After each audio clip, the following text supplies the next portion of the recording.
Hello and welcome back to the JW Thoughts channel. My name is Wally, and today we are talking about New Light that appeared in the September 2025 Watchtower. And I didn't talk about it in the video I made about it because I was thinking of maybe doing something separate because this is so goofy and silly. I made a long form video. Not that many people actually watched it, but kind of just talking about New Light and the hilarity of how it's cyclical. You know, it's like you have to use New Light in order to give yourself the position to give new light. It's this weird circular reasoning. Anyway, I made that video, so go ahead and check that out. But today we're talking about how eagles have to do with sexual immorality. It's some funny Watchtower lore. But quickly, before we get into it, don't forget to drop a like on the video. It really does make a massive difference in helping the video get out to more people on YouTube and helping the channel grow. It's one of the best free things that anyone can do for supporting the channel, and I very much appreciate it. Also, comment down below. It doesn't have to be anything sexy or crazy, just saying hello. It always makes me feel good just knowing there are people out there that do appreciate me talking to a camera. With all of that crap out of the way, let's listen to these old tyrannical titans of theology as they titillate our toes through this truth.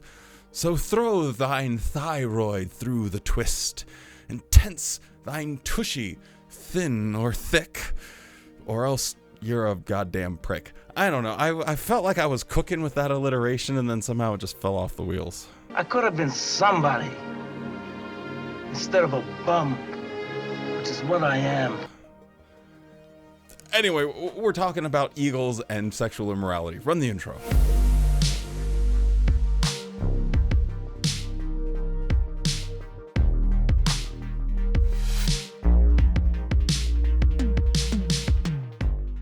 So let's hop in the old archives and see where this began in 1976. This was one of the first references that I could find about this, and it's entitled, "What Does the Proverb Mean?" where they are going to give an explanation of Proverbs 30, 18, and 19. I guess we'll just read that. "3 things are too wonderful for me. 4 I do not understand. The way of an eagle in the sky, the way of a serpent on a rock, the way of a ship on the high seas, and the way of a man with a maiden." So we're getting a little bit of prophetic language here, and if you have a functioning frontal lobe, I think it's pretty obvious what this is talking about. You look at God's creation and you see these things that are just unimaginably complex and wonderful. Like, how is an eagle soaring in the sky? You know, if you're an ancient person with dust in your nose, you're going to be like, well, I don't understand aerodynamics. So it's going to be a wonder, or like that feeling you have of a young man in love with a young woman. Oh my God, love at the first time. It's unimaginable. Seems pretty straightforward what they're talking about. But no, Watchtower has this absolutely insane explanation that is going to pretty much ruin people's lives for the next 50 years because they're going to be hyper fixated on everything that is sexual or sexually charged, that is. So let's see how they actually explain this. "The eagle, a large and heavy bird, can raise itself and soar through the air with the greatest of ease, but it leaves no visible track by which to trace its flight or tell it has passed by. When on sand or in grass, a serpent leaves a trail. But though having no feet, he can somehow climb to the top of a bare rock, yet leaves no trace thereon. A ship sailing on the trackless sea nevertheless finds its way, and after it passes, its wake is soon dissipated, and one cannot tell that a ship has passed. All these are likened to the way a man with a maiden." The proverb evidently has reference to sexual intercourse, particularly that which is kept secret. "The man and the maiden lead up to illicit intercourse, impelled by their natural desires, and using devious, spacious reasoning to justify their course. Once they get to a certain point, they go ahead, throwing the consideration of consequences to the wind. Afterward, there is no visible evidence of their act. Of course, a later pregnancy or medical examination could reveal that the girl has been violated. But otherwise, before humans, the act can be masked and kept covered. Only the Almighty God sees and knows and judges, and he may cause it to come to light, if those involved are members of the Christian congregation." And then it goes on this kind of insane tirade about leeches and the grave and how they're insatiable, just trying to find all of this poetic language and turn it negative in the Bible here. And then we'll just read the last paragraph. All these comparisons seem to be used as illustration of the insatiableness of greed, the fact that greedy persons never find satisfaction or rest, but are goaded on endlessly by their selfish desire, consuming anything or anyone who stands in their way. A little Charlton Heston for your pleasure. This is like the mad ramblings of some kooky guy that's like living in a cave. He's got like a cauldron of roaches and rat feet and some garlic, and he's mixing up some cuckoo juice to drink on a Friday night. Like, this is just so nonsensical how they derive this. So these deranged lunatics are the ones at the head of the organization, and this is going to be canon for a very long time. There's another Questions from Readers from 1992 that reiterates this. So almost 20 years later, after a new generation of Jehovah's Witnesses have come onto the scene, they have to reiterate this point of, yo, man, this proverb is obviously talking about salacious sex. Salacial, that's a word. Palatial and salacious. Wow. So it's 1992, the internet is almost here, and boy howdy, we got an expansion pack for some old proverbs, so let's jump in. First, I asked the question, did the writer of Proverbs 30:19 truly feel that how a man slyly seduces a maiden was too wonderful? And it goes and quotes the scripture again. Perhaps feeling that wonderful must imply something positive or good, some scholars explain that each of the four things displays the wisdom of God's creation. The marvel of how a large bird can fly, how a legless snake can move across a rock, how a heavy ship can stay afloat in a turbulent sea, and how a robust youth can fall hopelessly in love and marry a sweet maiden, and then they produce a wonderful human child. One professor found in the four things another similarity, that each travels a route that is ever new, the going of an eagle, serpent, and ship, where there is no path, and the newness of a couple's developing love. It's amazing to me how they can read a unnamed scholar here and completely miss the point. Like, they were so close. Like, all they had to do was just stop and think for 1 second, like, actually, boys, that makes a lot of sense what they're saying here. Why are we trying to shoehorn this idea that this has something to do with like horrible sex and people being seduced and manipulated and lied to? So I don't know how they missed it, but somehow they did. However, the four things need not be wonderful in a good sense, as if they were in common something positive. Proverbs 6:16-19 lists things that Jehovah does hate. All right. And as noted just before the verses in question, Proverbs 30:15-16 lists things: Sheol, a childless woman, parched land, and raging fire, that never say enough. Certainly, they are not wonderfully good. It definitely doesn't say that they're wonderful. That's why it doesn't say that they're wonderful. Also, something written in Proverbs 6. I know you guys are the biblical scholars here, but not actually written by the same person. So what are we doing here?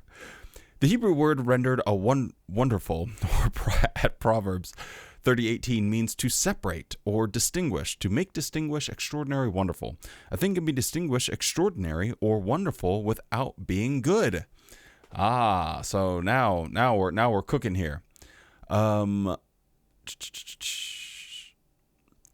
The verses following Proverbs 30:18-19 may provide a clue as to what the writer found difficult to understand. No, you guys are the ones that are finding it difficult to understand. Verse 20 mentions an adulterous woman who has eaten and has wiped her mouth and has said, I have committed no wrong. Perhaps with secrecy and artifice she had sinned, but since there was no trace of her crime, she could profess innocence. There is a similarity in the preceding list. An eagle soars through the sky, a serpent across a rock, a ship cuts through the waves.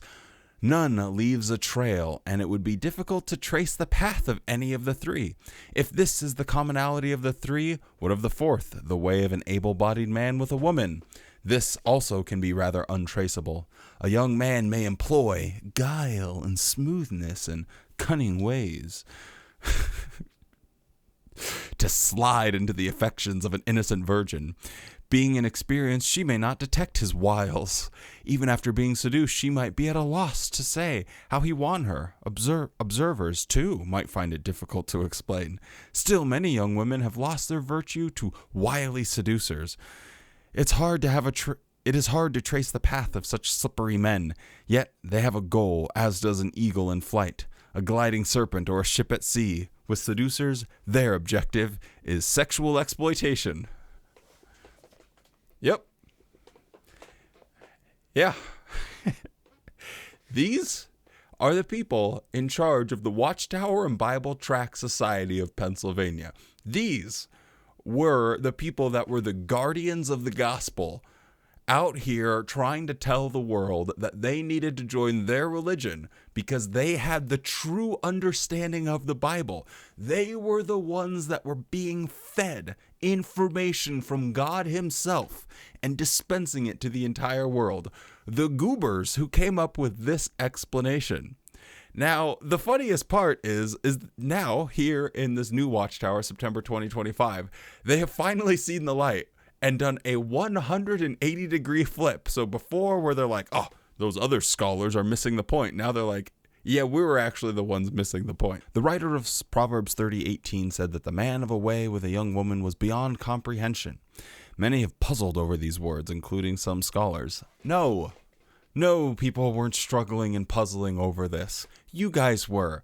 With your tomfoolery, you couldn't just leave well enough alone. You couldn't have things just be simple or as the way they were. You had to go and try and muddle the waters of the Bible with all of your nonsense. So no, this isn't a problem other people have had. It's just you guys. Previously, we understood the way of a man with a young woman as having a negative sense. Why? The context mentions negative things that never say enough in Proverbs 30 and 15, and verse 20 speaks of an adulterous woman who claims to have done nothing wrong. Hence we reasoned that like a soaring eagle, a snake on a rock, or a boat, they leave no trace of their activity. Based on that reasoning, we understood that the expression, the way of a young man with a woman, referred to something bad. A cunning young man who might have seduced a naive young woman without her realizing what was happening. However, there is a good reason to view the passage in a positive light. The writer was simply marveling at the things mentioned. The original Hebrew supports the view that the verses mean something positive. According to the theological lexicon of the Old Testament, the Hebrew word translated beyond my comprehension at Proverbs 30:18 indicates an event that a person finds extraordinary, impossible, even wonderful. We don't have to read anymore. We can already see the backpedaling. So this is why I wanted to make a video about this, just so you can see how contrived their new light doctrines are. Whenever they have a revelation about the Bible, it is completely made up. Just off the top of the dome. They are freestyling out here with people's lives. It's insane that they had this crazy nonsense, and you could close your eyes and picture the scene of someone sitting in front of some elders with some poor woman who maybe got involved with her coworker, and she's in tears, she's crying, she doesn't want to lose her family, she doesn't want to lose her friends, she doesn't want to be disfellowshipped, and they're reading these verses like, yeah, those slick, sly, cunning men trying to leave no trace, blah, blah, blah, blah, blah. Like, who cares? They're just making nonsense up. And when you can do this, where you say, back in the 90s, oh, well, if you look at the Hebrew word, trying to sound smart, it could also mean this. And now 30 years later, they're saying, well, look at the Hebrew word. It really means this. They are completely different. And the question always has to be asked, why would a God of truth use lies to tell the truth? Answer, he wouldn't. Thank you very much for your time. You're no longer a Jehovah's Witness. Anyway, I found this one at least mildly entertaining. Hope you guys did too. With all of that, stay safe, be kind. Don't forget to spend more time loving the things you love than hating the things you hate. I'm going to go to the gym so I can have a good ass day.